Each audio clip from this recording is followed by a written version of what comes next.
Hurricane Maria strengthened into a Category 2 storm on Monday and pushed toward the Leeward Islands in the eastern Caribbean, as forecasters warned it was expected to become a major hurricane by early Tuesday. The storm was on a path that would take it near many of the islands already wrecked by Hurricane Irma and then on toward Puerto Rico, the Dominican Republic and Haiti. Maria could hit Puerto Rico on Wednesday as a Category 3 or 4 hurricane, said Ernesto Morales with the U.S. National Weather Service in San Juan. This storm promises to be catastrophic for our island, he said. All of Puerto Rico will experience hurricane-force winds.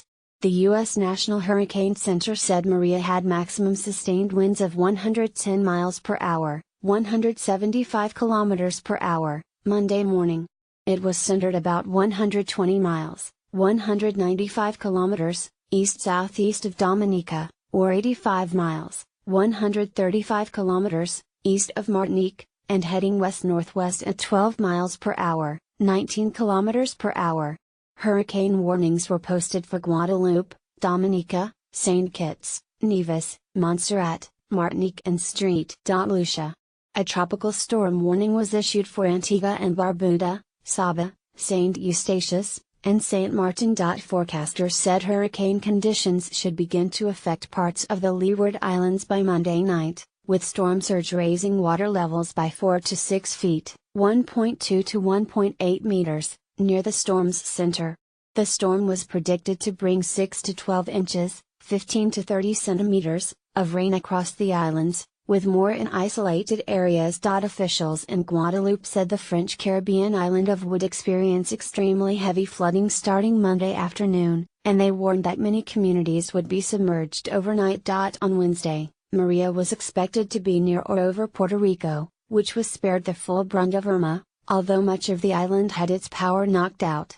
Nearly 70,000 people remain without power, and Governor Ricardo Rossello on Monday warned of another widespread outage. We have an extremely weak infrastructure that has already been hit by one storm, he said.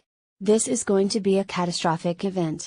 Officials said the Federal Emergency Management Agency was ready to bring drinking water and help restore power in Puerto Rico immediately after the storm. Rossello said officials had prepared about 450 shelters with a capacity for nearly 68,000 people, or even 125,000 in an emergency.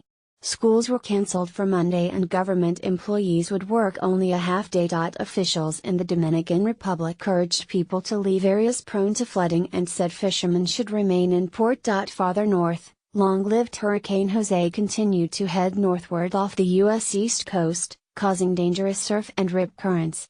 It wasn't expected to make landfall, but tropical storm watches were posted along the coast from Delaware to Massachusetts. Cape Cod. Jose was centered about 270 miles, 440 kilometers, east-southeast of Cape Hatteras, North Carolina, and was moving north at 9 miles per hour, 15 kilometers per hour. It had maximum sustained winds of 85 miles per hour, 140 kilometers per hour.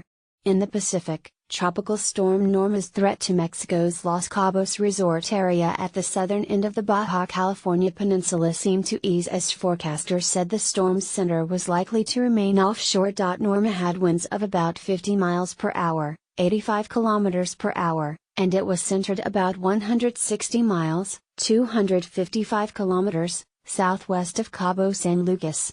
The Baja California Sur state government prepared storm shelters and canceled classes for Monday.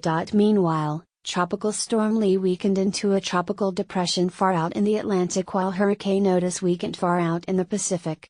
Neither threatened land.